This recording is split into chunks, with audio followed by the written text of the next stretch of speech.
Hey guys, welcome to another ARMA 3 video.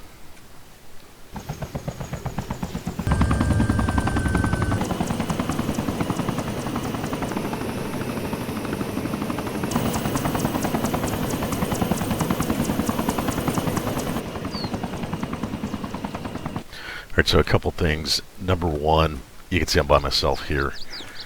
SEAL Team 5, we are taking a break, sabbatical, something like that. As guys, guys just have personal stuff going on. Real life, we always say takes precedence, right?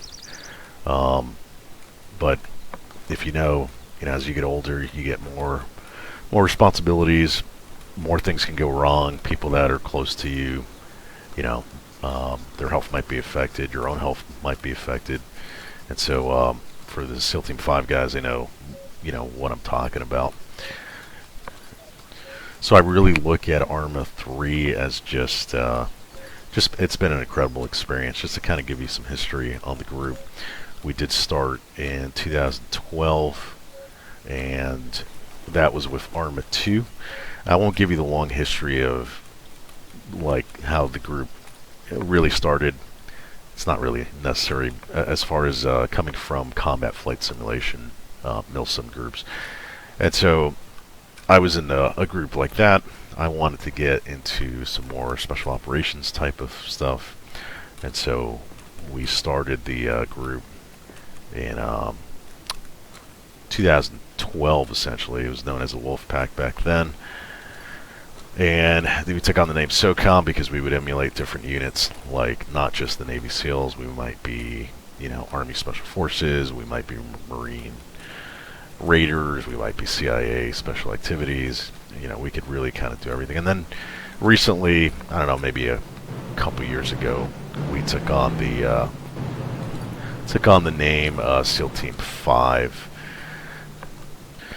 And so, anyways, yeah.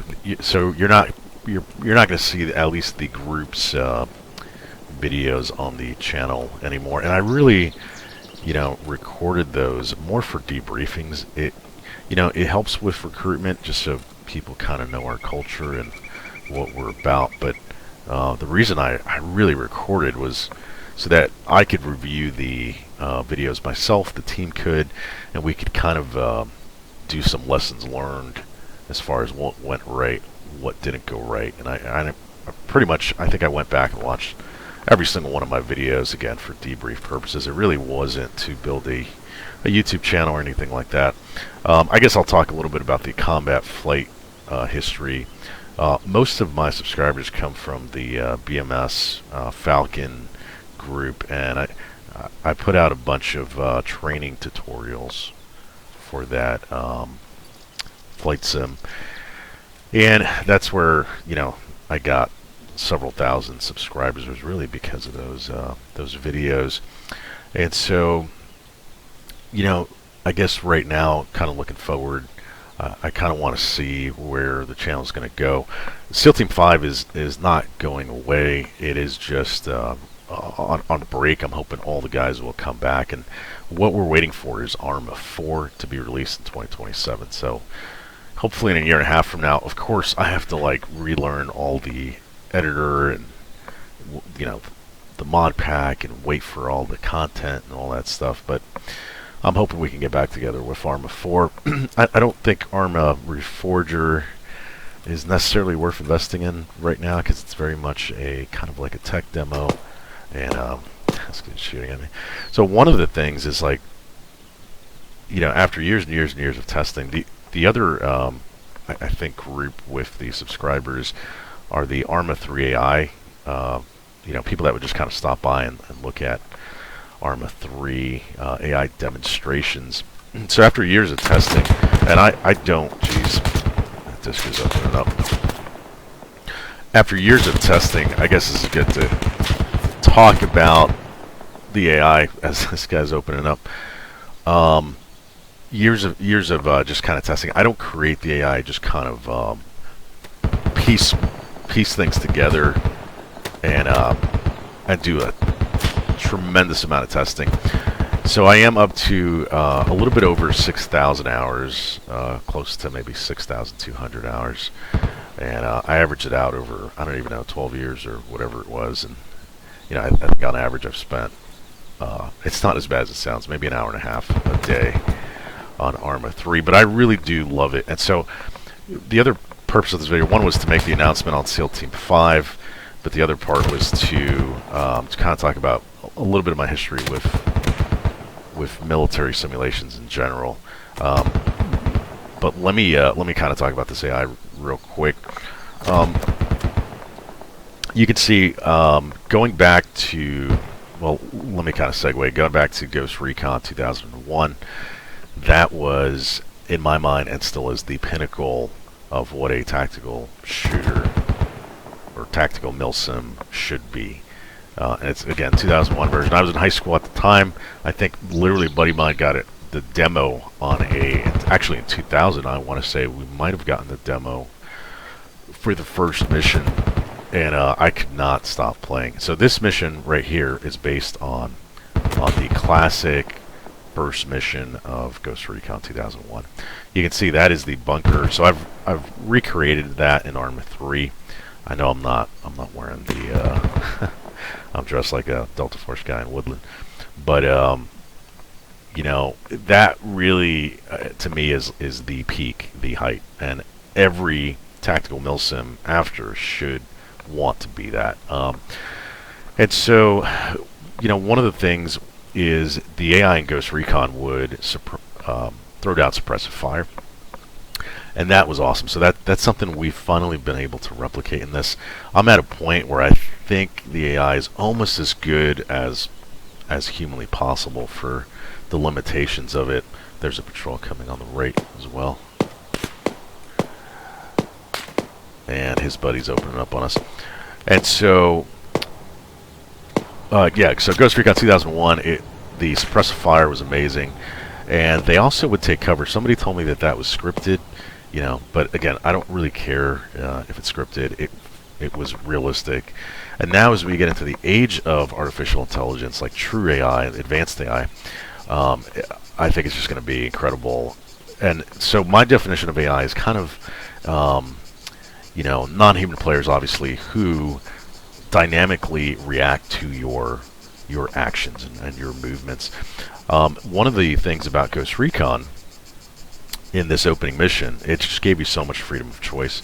And so one of the unique things is that a lot of people are also familiar with the Rainbow Six, which came out around the same time, maybe even a little bit earlier. But I played both. Obviously, Rainbow Six being more CQB focused, and again, this is the original Rainbow Six 1, and Ghost Recon being more urban, outside, like woodland combat, but it also had some CQB elements in it. Whereas Rainbow Six was just dedicated to the CQB stuff. That flesh landed right there on his head. And so that's what really attracted me to Ghost Recon. I do love Rainbow Six. I still play it. I think it's an awesome CQB simulator, but I like the dual role of it. And if you look at kind of modern tactical shooters right now, like Ready or Not, the SWAT series, right? Those are obviously dedicated to CQB. You get Ground Branch that is really more open combat. I don't think the AI maneuver in doors or anything like that. In ARMA 3, they can enter buildings. They don't do it very often. But one of the criticisms of basically all the modern tactical shooters, like I think Ghost Recon will probably be the spiritual successor of Ghost Recon 1. That is Ground Branch. It's my fault.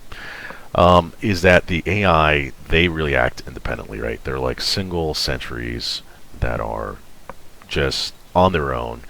And as you can see here, the patrol there's about 4 guys. They're all working together. They're all patrolling together.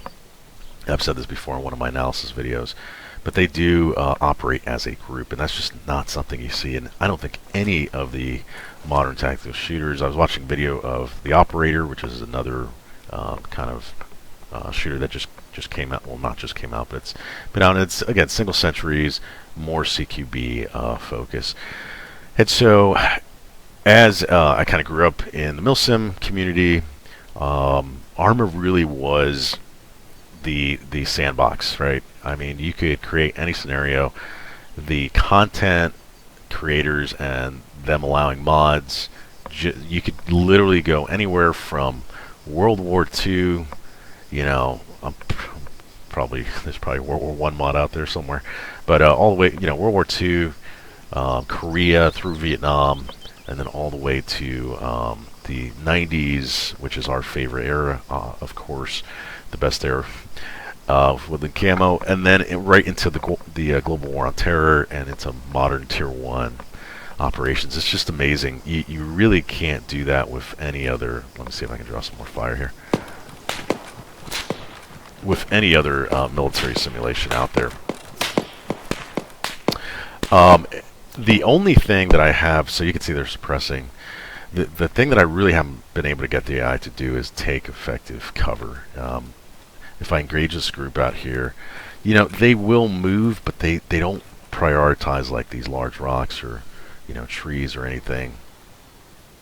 You can see, I think he just kind of dropped, and they're just, I don't know if you can see that, but they are moving away from the gunfire. They are crouched now. I think they just went prone, but I don't think they necessarily know how to find objects and how to hide behind them, right? And one of the things in Ghost Recon 2001, whether it was scripted or I'm pretty sure it was, right? It wasn't like a dynamic decision. There would be a group, and in Ghost Recon 2001, they actually did patrol and they did work as a group, which is just not something you see anymore, right? But I remember, somebody told me that they would just go to predetermined positions. But here's the thing, though. I remember you would engage a group in Ghost Recon, and really they could be anywhere in their patrol, and they would get behind trees, rocks, and things like that. Sometimes they would just shoot straight back at you. But there were many times I remember them like splitting up. One guy would go behind this rock, another guy would go, behind that tree over there, and you could kind of see them spread out. Especially, they could also detect if there was a sniper rifle that opened up on them, they would immediately take cover, which is pretty awesome. So, like, if you just engage them with just a regular carbine, then they could suppress back. They might do something else. They might shoot at you out in the open to try to suppress you. But yeah, Ghost Recon I think is still the pinnacle of tactical shooters. Okay, I'm taking some more fire. That guy's trying to sneak up here. So again, this is the classic mission from, geez, I'm pretty sure they're flanking. So the AI mods, again, they do suppress, they do flank, but they don't necessarily prioritize cover for themselves. So you can see that guy was engaging me from, I'm behind this huge rock. That guy was engaging me from some thin trees out there.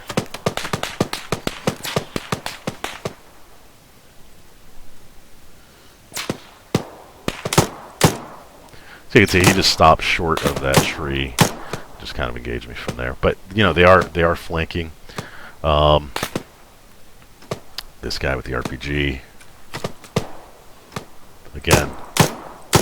Again, I don't think they're detecting like the actual objects because there's a rock right there that he can use. But at least they're moving, they're trying. Okay, I'm definitely suppressed here, so let's move. So again, moving from cover to cover is something that I'd like to see. I don't know what the future of AI is going to look like, and so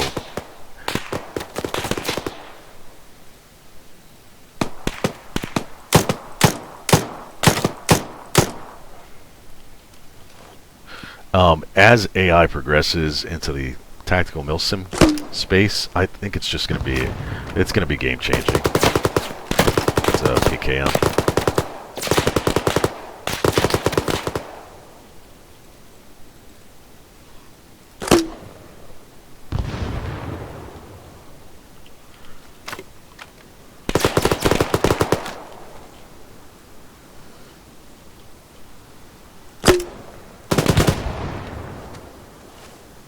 Okay, I don't know why I'm trying to engage this guy with a 40 mic at close range. But you can see, he did maneuver somewhat. He's behind those trees. But yeah, I think we finally got the AI to a place where I'm actually, it's decent. I'm happy with it. And so in Ghost Recon 2001, yeah, I mean, they really would suppress you quite well. Sometimes they would take, accurate shots. And so I really have always just been trying to kind of recreate that experience. Of course, ARMA 3 has, better graphics, better mechanics. It's got a whole, medical system. And there's just so much more we could do with this versus Ghost Recon 2001. There was a point where my group did kind of experiment with going back, and it wasn't bad. It just you just didn't have the tools to kind of create a full modern kind of experience with that. Although there's been a lot of really good campaigns. There's a great Vietnam mod for it. And so again, I know I always bring up the original Ghost Recon, but it's just always been the standard. Another one in the series is Novologic's Delta Force. That to me was maybe a little bit more arcadey to some extent as it progressed into like Black Hawk Down and things like that. But the original was, I still consider a military simulator, and it was awesome. You can engage at very far distances. Again, in that game, the enemies did patrol as a group. They did throw down suppressive fire. They would fire at your last known position. So they would get target fixated. You could kind of maneuver around them, and then you had friendly AI teammates, which is, I think they just introduced those into Ground Branch. Ron has pretty phenomenal AI, but that is another thing in the tactical Milsim space right now. Friendly AI is almost non-existent. Campaigns, almost non-existent. Although Ground Branch did just come out with their campaign version after many years. I do want to talk a little bit about the ARMA kind of AI history, just a tiny bit, and mainly talk about Group Link, which I think is now GLX, and basically the spiritual successor is TCL. But back in the day, there was GL3, and I remember using that in ARMA 2. I'm sorry, GL4 was with ARMA 2. I think GL3 might have been ARMA 1. But, oh my god, that mod, basically, it was plug and play. It had flanking, it had cover, like they would actually take cover behind objects and shoot around them. To great effect. I mean, it's still kind of janky ARMA 3 AI, but it really improved it. There were different things like spark effects, which is akin to maybe blast core, that type of thing. Bleeding. Then the patrols, groups would go out on patrol, and they could actually make a camp for themselves. So they would set up tents, they could set up a fire.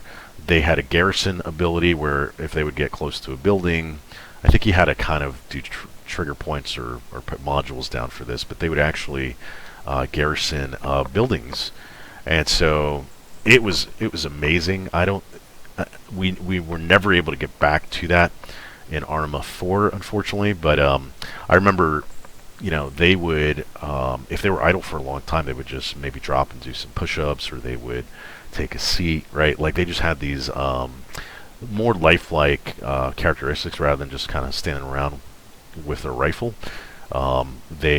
If there was nothing going on, no enemy contacts, they would do like natural, like soldier things. I think there was I don't remember if there was a urination, animation, but all sorts of interesting things that they would do. So you would be watching a group of soldiers like this, for example.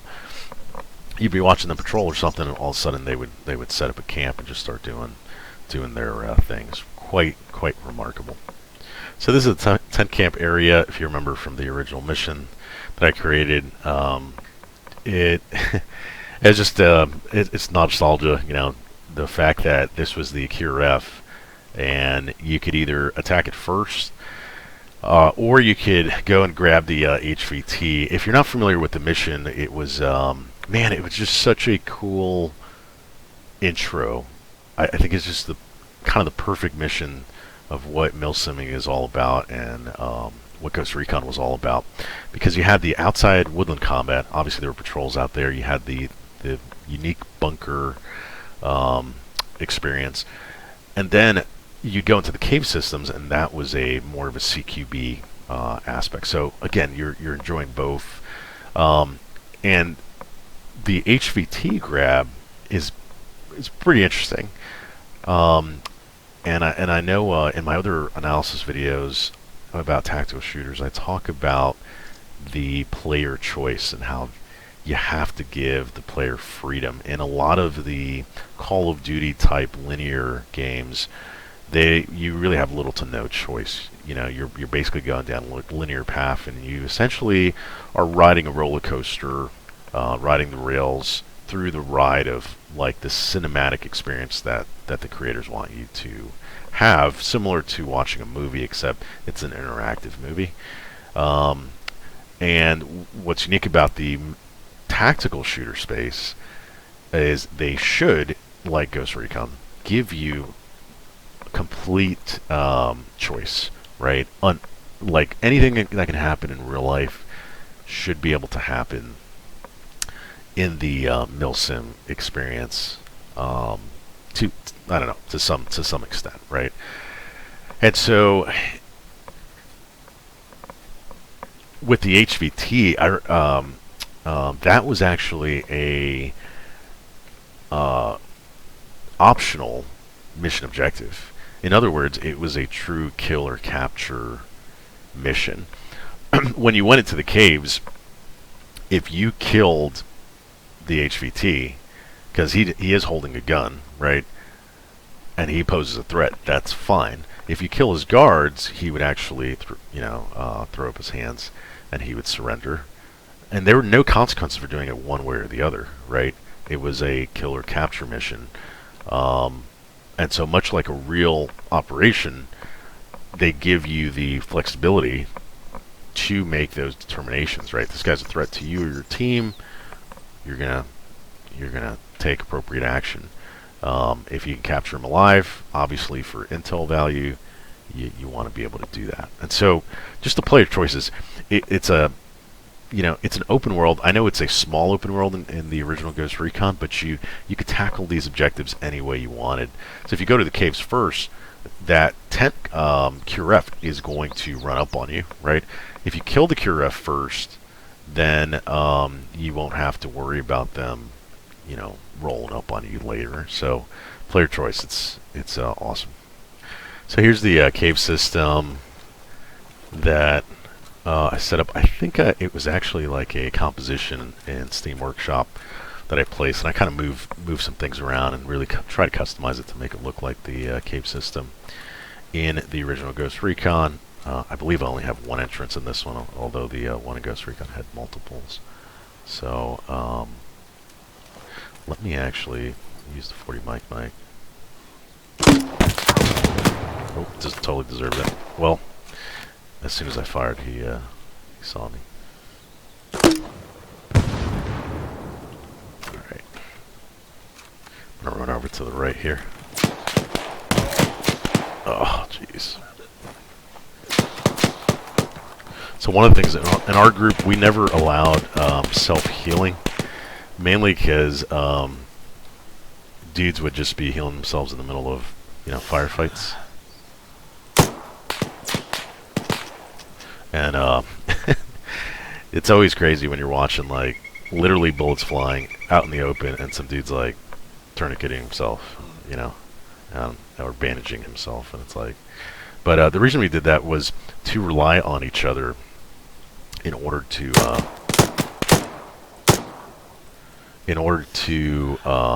complete the mission, right? So it's all about teamwork, and it's like, look, I get it. In a real situation, you could tourniquet your leg or tourniquet your arm or something like that, right? And that's fine. But in accounts I've read, like, people are relying on their buddies, right? Because you're probably going into shock.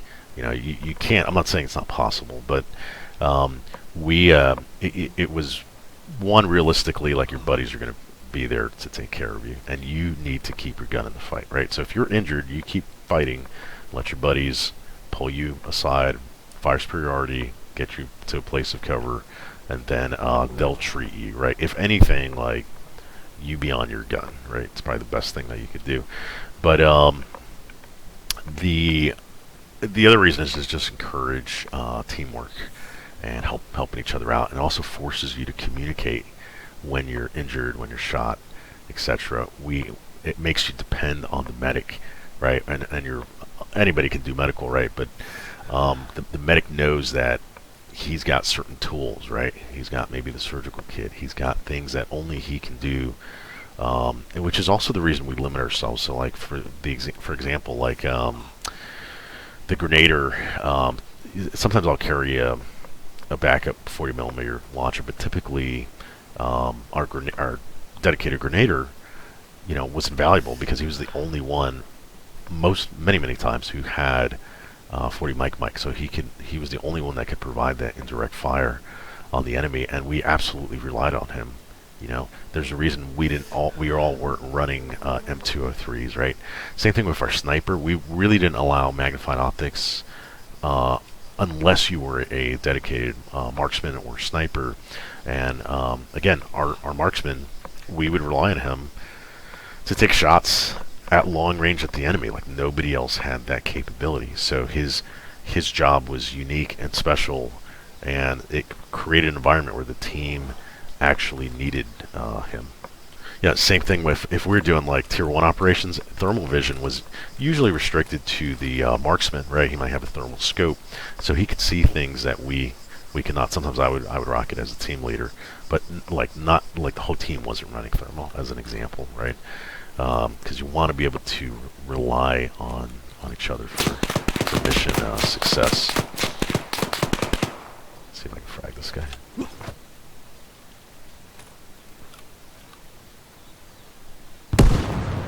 Okay, that was right between them. You know what? We're going to throw another one just for good measure.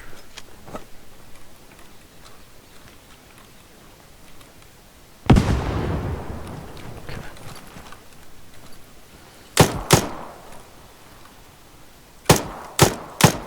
Not taking any chances. Have you guys seen how many grenades in the Ukraine conflict that dudes are tossing to each other?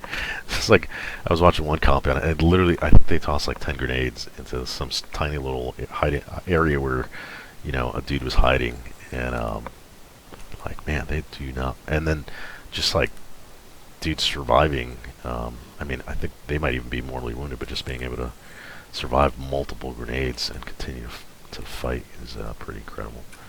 Okay, so I got to switch over to our flashbangs. Our flashbangs are, they were on the workshop. I forget who the author is, but we did just slightly modify them to be a little more potent. And I remember doing just a lot of testing. I kind of went in and modified some of the algorithm, the math that was in there. Again, I'm not a modder, but I can kind of tweak things. And you gotta face them, and you can't use ace throw. All the guys on the team know that.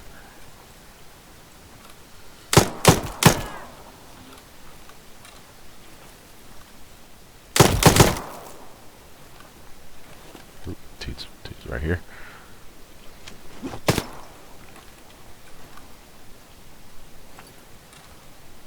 I don't know if that went off. Oh, that's why we needed dead check, dudes.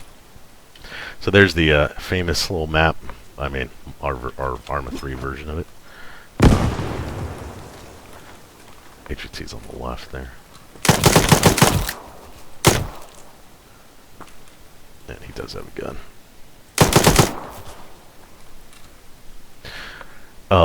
There is a surrender animation that I had in this, but I think the flashbang kind of affected him. But again, you could escort him out, or you could, in the original, you could kill him if he posed a imminent threat, which he did. Alright guys, so here's the tank camp from the ground. And so, again, the purpose of this video, just to make the SEAL Team 5 announcement. It is pretty sad. The group, it's been over 10 years, and over 10 years of using ARMA 3. And I still don't think there's anything out there that's comparable to it. And people may continue to use this for another 10 years. I wouldn't be surprised. But I'm sure people will slowly migrate over to ARMA 4. Hopefully it is optimized out of the gate. Yeah, right. Bohemia Interactive. Took about 5 or 6 years for ARMA 3 to even start to run smooth. I think some of that might have been like our upgrades, but no, I think they did a lot of work to definitely smooth things out and improve the performance. I remember the early ARMA 3 Alpha was a complete slideshow. But yeah, so the main point of this video just is really kind of to me, I guess, process the our Milsim community's journey. My own journey in Milsim, going all the way back to was it maybe '98 when I played No Logic Delta Force and the original Ghost Recon Rainbow Six, and they really shaped my ideas of gaming, and they had such a focus on realism. And so now, as I kind of look at what's available, I don't really see the same level of attention when it comes to especially the artificial intelligence, right? So I really think like the AI, they really make or break a Milsim experience. Like there's a lot of games out there that have a good amount of content, or they have the gear, or especially weapons customization. That's like the huge thing right now, right? Being able to put rails and mounts and all sort and move things around, move your light around. That's all fun and good. Being able to, play dress-up operator, that's fine. A lot of these tactical shooters that are coming out are essentially that. It's gear, uniform customization, gear customization, and then not a whole lot of emphasis on the AI. The AI, I believe, make or break the experience. I'd rather have a very limited selection of gear. Of course, it would have to be Cold War woodland, or late 90s Delta. But you could have very limited gear and weapon selection. I would rather have that and superb AI than limitless content and have a very shallow, Milsim firefight experience and all that. But I think as AI is developed, like really being able to make actual decisions, like actually being able to figure out that the tires of the truck will offer more protection, or the engine block. I don't know. Like being able to pull tactics information from the internet, or somehow be able to learn that about their environment, like it's just going to be incredible. I also think the AI is going to be able to adapt to the individual player. So if you're somebody who, if you like sniping and camping, they might hunt you down and flank you and throw a bunch of suppressed fire down.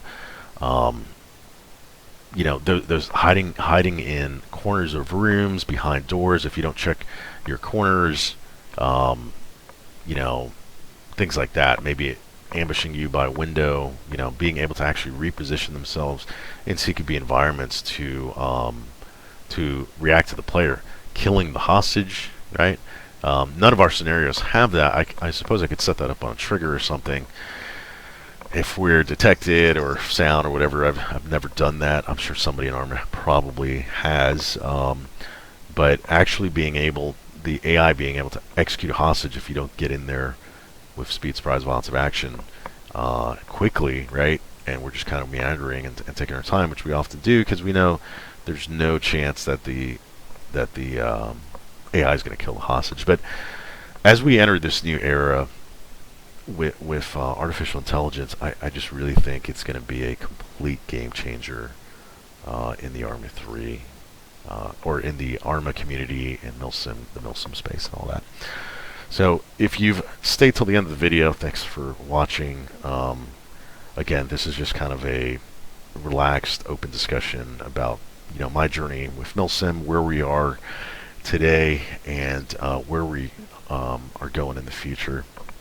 And I hope it's going to be quite a long break with the Milsim group, SEAL Team 5, but I'm hoping that we can come back strong in ARMA 4. I'm hoping ARMA 4 is optimized, and guys, the mod creators in Reforger, I'm hoping a lot of that or all of that content can really be transferred over to ARMA 4, because I think Reforger is like kind of the base engine for ARMA 4. And hopefully all that work doesn't just go to waste or anything. Cup, RHS, right? All these amazing mods. I'm hoping that they continue to make content moving forward with ARMA 4. But I'm going to continue on this journey. I absolutely love tactics. I love CQB. I love outdoor combat, and just being patrolling, working as a team is probably my favorite thing, is just being with the guys, watching each other's back, doing medical, on each other, just taking care of, and so oftentimes in SEAL Team 5 we kind of talk about the brotherhood. I think a lot of groups feel it. In our group, I think we have a very professional culture that is also, as cheesy or niche as it sounds, like caring for each other, right? Like you kind of actually feel like you're in a brotherhood, right? We're very professional. We're extremely respectful, right? We every member is valued if they have the right attitude. Where dudes come in with the wrong attitude and they are arrogant and they are know-it-alls, they do not last long at all in our group. They kind of just self eliminate because they just don't fit the culture. We are super chill if we're just relaxing on base or whatever, but when we're on mission, we're pretty locked on, very well disciplined, and we most of all respect each other. So again, hoping our group will continue in the future, and we're not accepting applications currently, so just wait for the future, and hopefully I'll have some more Milsim content for you later. All right, thanks for watching. Burner out.